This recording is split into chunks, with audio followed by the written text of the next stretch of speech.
Right now, let's go ahead and get to our caller for the evening. To speak, can you let people know your name and where you're from? Yes. So, my name. Let me start by saying this. So, for anyone that doesn't know, I don't know if anyone out here is like me. When I mention my name, when I hear my name mentioned, I get PTSD.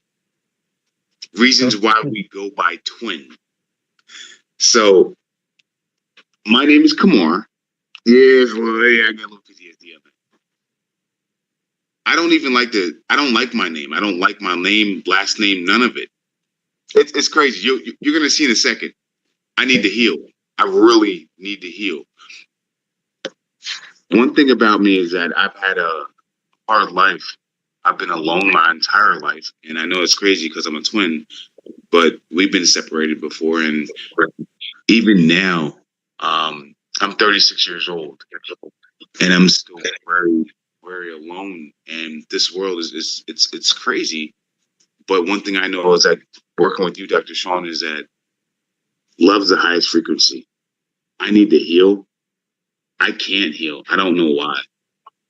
I'm hurting. I'm in pain. I can't shake it. I try. I think it's a generational curse. I don't know. I do my kits every day. I meditate every day. I go within. I just can't. I can't heal. Not the way I know I'm supposed to. If that makes sense. Let me just speak there because it sounds like what I love about this is that you understand that there's enough self-awareness to know that healing is necessary. Yes. That's already a huge step. You're already taking the meditation. You're already doing kits. You've already started. When you talk about being separated from your twin, which is Kabais, we had our conversation earlier. So when you talk about being separate and you talk about these fissures, these not just being separate from your twin, but it sounds like sort of being separate from yourself. Can you explain, just give a little background as to what has your healing journey been like, and what do you think was the start and the cause of the initial sequence of pain? In other words, when did you're born perfect. So when did the brokenness happen? I would say the brokenness happened probably about I was 1 year old when I went into foster care. Probably a little before 1 year old, but I say 1 year old because that's where I was with my foster mom. We'll call my mom, who is my mom. We were placed with her at 1 year old. So from 1 to 13, and there's some time in there that we have been placed with other foster homes as well. But from 1 to 13, my mom raised me. She raised me on a farm, but we were the only black folk there. My mom was brave enough to bring us into the neighborhood. And when I say neighborhood, I mean all farmland. So we were the first blacks for many things. You know, first blacks to be going to school, first blacks to be, picked on. We were the first blacks for many things. That was life for us, Farm life was life for us. When I came down to Eastern PA with the black people, we got down there, they shunned us. They said, "Oh, you're too white." So it was crazy. Imagine me going to school here in Eastern Pennsylvania. I'm too white for the black folk. I'm too black for the white folk, and I'm too mixed for the mixed folk. Meanwhile, we're being molested, we're being beaten, tortured by our black family. Something that never happened in foster care. So when I tell you, Dr. Shawn, I'm trying to heal, I mean it. I'm trying to heal. I'm trying to forget. Me and Twin got this new slogan. I'm sure he probably told you about it. It's 2025. I don't gotta forgive you because at the same time, when I forgive you, I let you have rent-free space in my head. And I've been doing that for far too long. So my new slogan is that I don't gotta forgive you and I don't gotta forgive you. I'm just gonna just not think about you. And so therefore you cease to exist. And I got that off your kit, by the way. You let me know that when I see these people rise up and dissipate, why would I even think about you after that? That's my thinking, at least. Why would I think about you after that when you did so much hurt to me? I just don't gotta think about you. So I don't gotta forgive you. I don't gotta forget. I'm just not gonna think about it. And I know a lot of people say don't do that because you're suppressing and you're building up and it's gonna hurt you later. And I get it. I have a lot of pain in my body, but I also have sickle cell. So I count that to that. You know, I just I wanna heal, Dr. Shawn. I wanna do the best for my family. I wanna move on from that pain. I wanna move on from that family, that generational curse. And I try and do that every day in my life. I don't speak to nobody, none of them. I don't have nothing to do with them. And, for black folk, they say, that's your family, that's your mom. You got to speak to them. That's your people. And I always my only get back is, hey, I'm a foster care kid. I have a family. Let me be. So if you could really help me. And I've always I'm open to the universe. I'm open to being who you are to be. I am that I am. I'm very open to that, but I'm very broken. I'm like, Mom, and I know I need to hear. I just don't know how. You know what I mean? Yeah. So I'm hearing you say, I mean, there's so much here, twin. Like I'm hearing you say that, you were in this sort of idyllic circumstance on the farm. Yeah. Then you switch to now you're with your biological parents, and what is supposed to feel like home actually feels like separation. And not only that, but that there's abuse happening in the home. There's physical and psychological hurt, and it's in your mind. I'm watching how you've adapted to that, which is to say, okay, well, if life can dish me out and deal out the pain, right, then I can absorb that. Exactly. The problem is that as I'm hearing you say that, I'm also seeing and feeling and experiencing that the pain that you're saying you've absorbed has not been dissolved. It's actually coming out in the form of the tears. It's actually coming out in the form of our conversation when you're telling me this, that I can feel it. I can feel that it's still in there. So it has been absorbed and held on to, as opposed to transmuted, transformed, alchemized for years, a superior energy. And the thing is that what I'm always interested in is making sure that you have the tools, and I know you have the tools already, but that you also have the understanding to say, yes, I do need to. I would prefer, this is the path that I choose is the one of transmutation. When I say transmutation, I mean taking that hurt, all that stuff that stacks and it compounds like an investment. It compounds over time in your what's called an emotional pain body. It's just like an energetic body of pain that is seeping through your nerves and neurons, and it can be triggered by any one particular event. It could be triggered by somebody who just looks like the people who were abusive to you when you switched into your biological relative's home. It can be triggered by anything. It can be triggered by somebody who just sounds like. Can I tell you that? Can I tell you something? It's Please. Triggered every day just because I wake up here in Eastern PA every day. Let me take you back real quick. So when I was back in that home, I was in high school. I met my wife. We fell in love rather quickly. Then my guardian, my uncle at the time, his name is Lance. He found out I was dating my wife, and he literally beat the crap out of me. I mean, I've had some beatings, but he literally beat the crap out of me because I had been not really staying after school, but kissing on my girl and missing the bus, so I had to either run home or miss the bus. Yeah, I got a whooping. I couldn't even call it a whooping. I got tortured that day, and he told me that Books was my girlfriend. And the next day I go to school, I'm going to tell my girl that I can't be with her no more. That Books are my girlfriend. That's just what I did.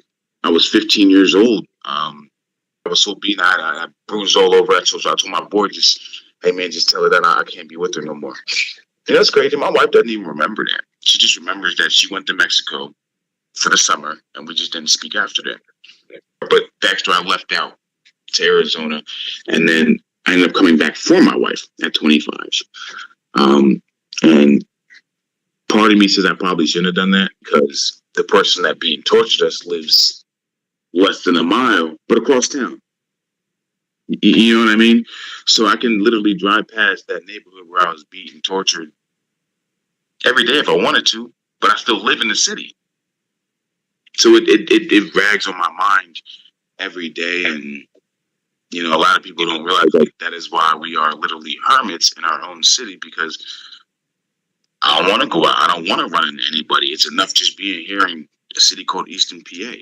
Those triggers, they exist. You're in an environment where the triggers are consistent, they're constant, right? Mm-hmm. And so, you know, the thing that I want to do is begin to start identifying some of the core beliefs. One of the most important things that came out of the conversation that we have to go back to is this notion of, you know, I will somehow, I don't want to forgive you, but I can use, you know, maybe a zero gravity technique or sort of a variation of it in order to, you know, kind of get you out of my mind and not have to think about you.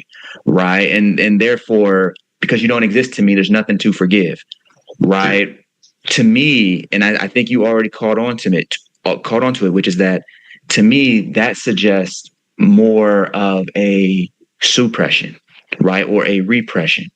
I'm interested in transformation. I'm interested in the situation where you can stay in PA or you can leave, but the triggers no longer mean what they used to. And right now you've got a subtle belief that says, I can move on even if I don't forgive. Yes. Yes. I can move on. I can forget about a person. That way I don't have to forgive. And what we want to do is say, hold on. I know that the God in you is strong enough to forgive. And not only that, strong enough to love enough to allow for this situation, this past history, to be utilized and reconfigured into light. And so that's where I want to start our journey today, because I don't think this needs to take time, but it does need us to identify the core belief here, or one of the core beliefs, which is that somehow you can forget, and somehow the energy that of all that history, all that pain, all that trauma that lives in the body just goes away, because we don't want to necessarily think about that situation. The problem is that your very environment will not allow you to forget. You can drive past that neighborhood and see what's going on. You can drive past, you can see in your children's face the image of their ancestors, right? The same people who were doing all this stuff. Your son might look at you one way and you'd be like, oh, that reminds me of my uncle. Oh, that reminds me of. And so what we're going to do is deal with the very meaning that's being assigned to your own memories. Our actual objective today is to be courageous and face the past. Some people might say, well, how come you don't just move from PA? Why don't you just go and move to another state? And then you're no longer around the triggers and the environments. But what I'm saying is it makes no difference. Mm-hmm. It makes no difference where you go. The point is that you can never run away from yourself. Right. And so what's more profound for me, for you, for this lifetime and the next, is that your accessing this real power to take and face. It takes that courage, but to take and face all of those memories, which memories is just energy, to face that energy and elevate it to a higher frequency.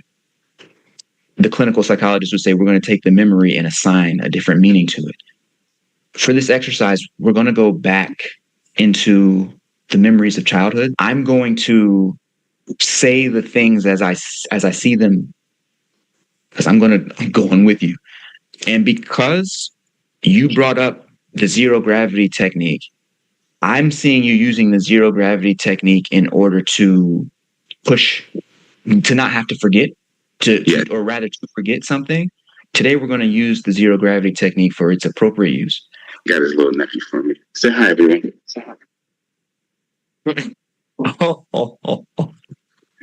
Yo, look at, that's the newborn? The newborn. Yo, she about 6, but she look like she about 6 months. Max is 9 months now.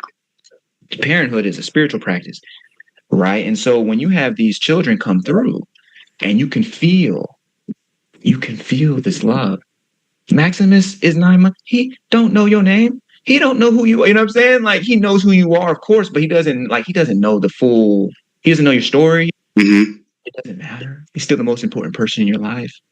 Right. And so it's like that love. Well, we're about to do something special with it. So I need you to tell me that you can feel that love for Maximus, because, and for both your boys, I need you to be able to tell me that you can feel that love, because watch how we use that. Yeah, I can. I want you to keep that love in mind, because we're going to use it. So this is going to be zero gravity plus something else. I cannot stress for you how important this is, because when your children grow up, they become business people, they become whoever they're going to become. They may come to you with some issues. And it is the valuable elder who can understand how to take somebody who is in distress. And you're an empath, so you can feel when someone's in distress. And before they leave the room, transmute their distress into a higher frequency, into love and light. That's a powerful wizard of sorts, a magician of sorts. The world needs more of those. And that's what you're going to be called upon in your lifetime to be. I am ready. Here we go. Right now, I want you to close your eyes. Travel back through time. Back across town. And put yourself back into the very moment when you feel the energy shift. When you can feel your biological relatives, your uncle, your dad, your biological mother, you can feel when their anger is just about to be converted into violence. Go back to the very, very worst moment. You must be brave. I want you to see everything. Hide nothing from yourself. The way the ceiling hung so close to your head. The color of the carpet. But most importantly, notice the people. Go back to that terrible shift in energy. When you can feel rage filling the air. You can feel anger filling the air.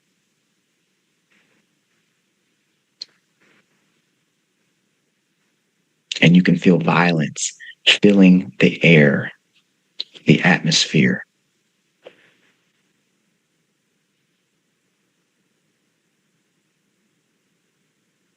See the entire picture in your mind's eye. See the faces and recall the emotions that you were feeling in that moment.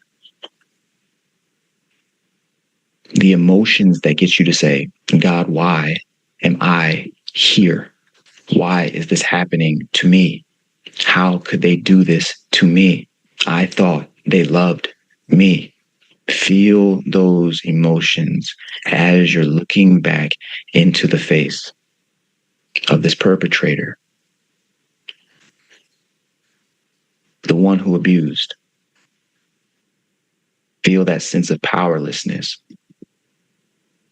what it's like to want to do something, but you can't. And so you make the decision to just take everything that they've got, because at least you have control over that decision. And now with the situation fully recalled, at this point, I want you to imagine that there is a little dial available to you inside of the memory. It pops up just near your hand and you can touch it. Spin the dial all the way to the right, and every single thing in your memory will begin to levitate, which means that when you spin this dial to the right, the furniture, the bed, the people will all begin to float, weightless like balloons. But something else also will happen. When you spin this dial to the right, the energy of violence, the energy of aggression will also begin to float up toward the ceiling, while you alone remain grounded. Turn that dial to the right now. See the furniture begin to lift effortlessly off the ground. See your abuser begin to lift effortlessly off the ground. The very energy of violence begins to float high above your head, but you alone remain rooted. Even when the yelling continues, I want you to see the vibrations come out of the mouth, and those two rise up into the air while you alone remain rooted.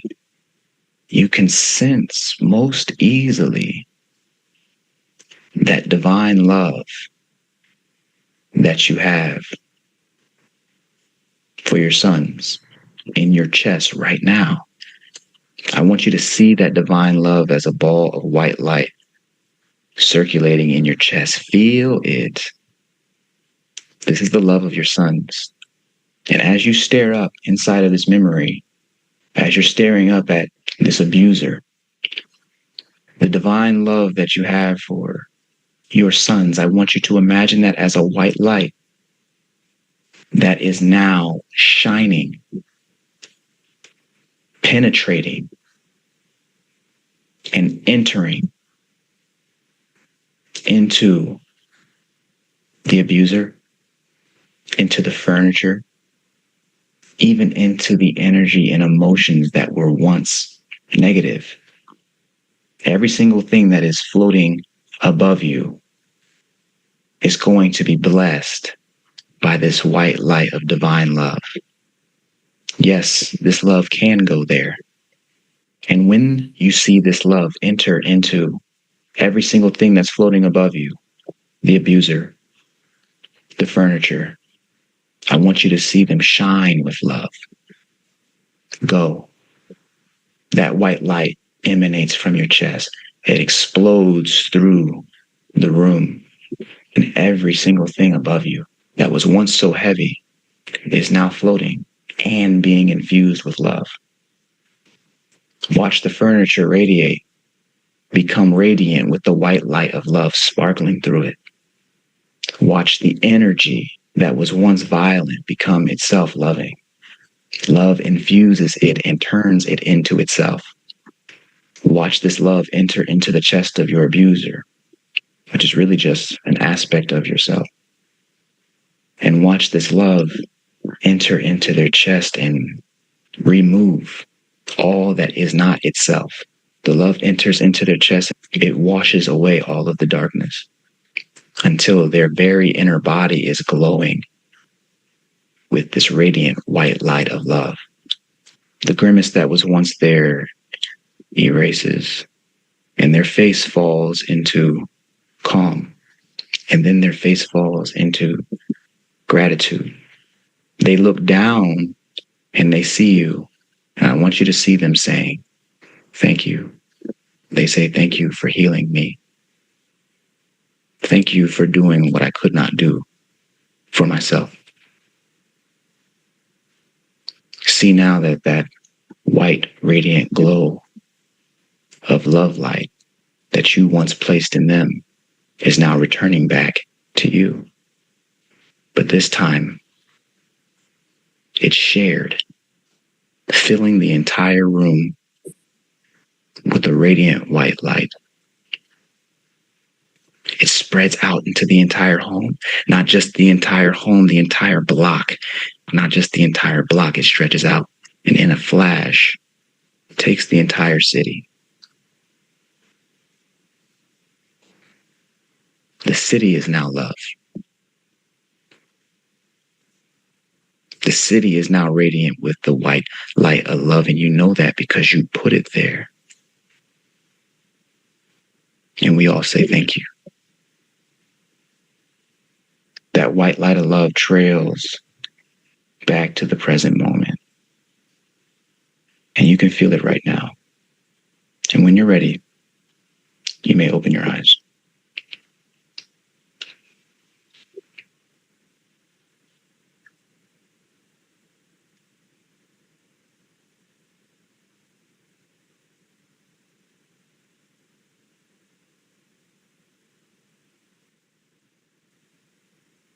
Yes.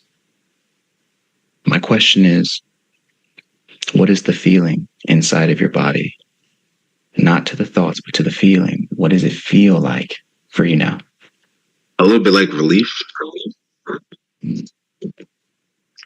little bit like weight's still there, like an anchor, but the tension's off. I can't really explain it.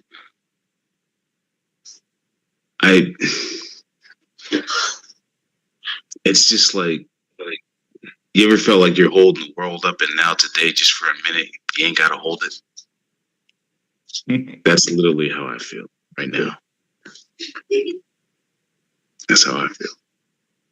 I ain't gotta hold it up right now. Someone's holding it for me. That's how I feel. We say quickly, what's becoming one of my favorite verses in the Bible is 1 John 4:16, which says that God is love, and that whosoever abides in love abides with God. And so if we take that seriously and we say, oh, wait, this energy that I'm feeling, this energy of love, yeah, because I've given it to love, that's the same thing as giving it to God. And you can let go of that weight because God's hands are bigger. You know, you notice that we used the zero gravity technique to take what was heavy and we floated it above, but then we sent love into every single item, every single artifact, because every single thing in that memory is a trigger. And so what we've done is said, okay, if it's going to be a trigger, let it be a trigger of love. In other words, you see the furniture, you see the TV, you see all that stuff, but you've now taken this higher form of energy and you've infused it into all of those things. Which means that when you go back to that memory, don't think about the TV. Think about what the TV looks like when it was infused with that radiant light of love. Don't think about this person, you know, doing X, Y, or Z. Think about what they look like when they were smiling, saying thank you, infused with this radiant light of love. Because whoever that individual is, you're no longer talking to a person. Now you're talking to their higher self. And their higher self can only respond to you in love. It only speaks love. It don't speak another language. It only speaks love. So, man, have a blessed day, and we will be talking very soon here. Thank you, Shawn. Absolutely. You have a blessed day as well. Thank you so much.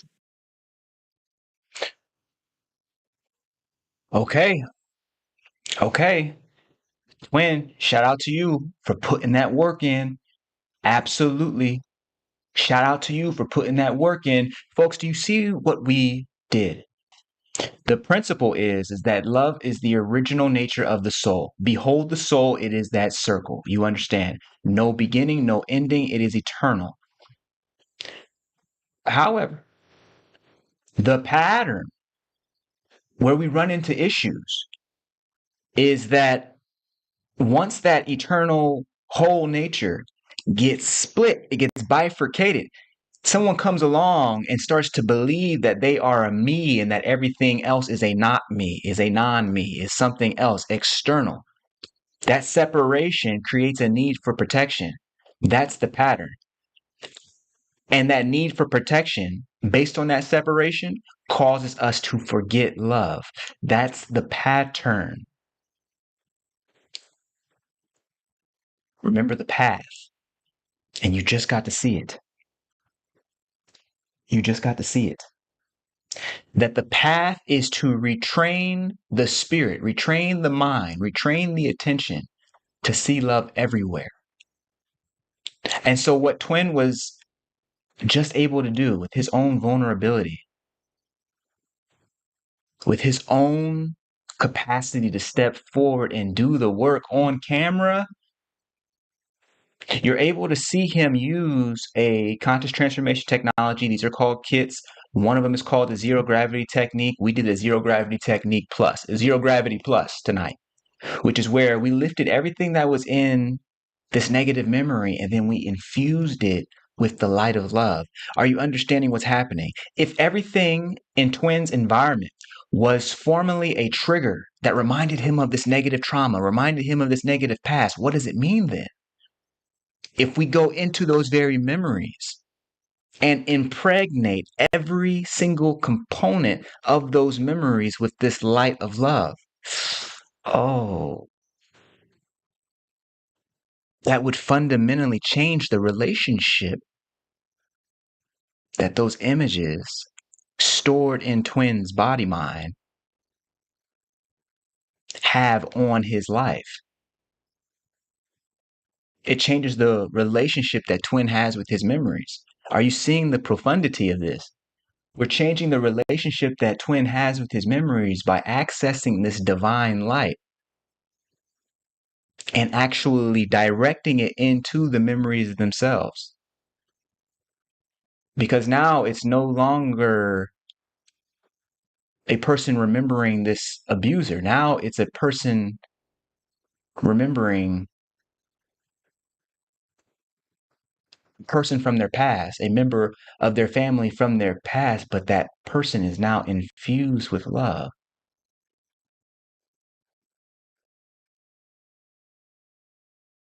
The relationship to the memory changes. The relationship to the past changes. You can immediately sense a psychosomatic, what we could just call an energetic change in Twin. Once that happens, however slight, however meaningful, however small the difference, or large, you can feel that shift. You can sense that, oh, okay, something has happened here.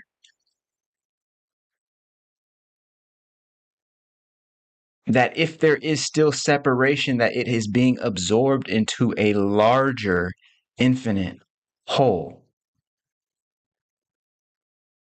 And the light of that wholeness, what we just call love, the light of that love is now replacing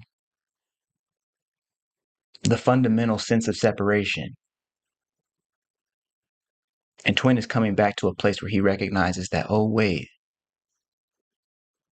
these memories, this past, the meanings that are being assigned to these environments, they exist within me, and therefore I can take spiritual responsibility. I can take ownership over them, infuse them with love, and now they're no longer triggers of pain. They trigger instead the reflection of God. Why? Because they're impregnated with God's energy. Why? Because you put that love inside of each of the elements in that memory. That new meaning is tied directly with the foundational fabric of reality, which means that your frequency has no choice but to go up. Those memories can't hold on to you in the same way. They can't keep you captive in the same way. And the more that you practice feeling this love, shout out to Dr. Joe for reminding us earlier in the show that love must be practiced. You must practice feeling this love. The more that you practice it, the deeper its benefits. Sublime is saying I was thinking about my childhood trauma as well and trying to infuse it. Absolutely. That's the way that I want you to use this moment. Yes, it's Twin, but Twin is offering his story, his practice as a reflection to your own. That's what's so brilliant about agreeing to be on the Breakthrough Live. He is practicing in real time for you so that you can put yourself back into your own memories and apply the exact same techniques. Like I told you at the beginning of the show, you would see exactly how this works. That the pain that caused you to shut down from love becomes the portal that reopens your pathway to love. You understand? Now you're seeing it in real time. Shout out to Twin. This is the power of great people being willing to be vulnerable in public.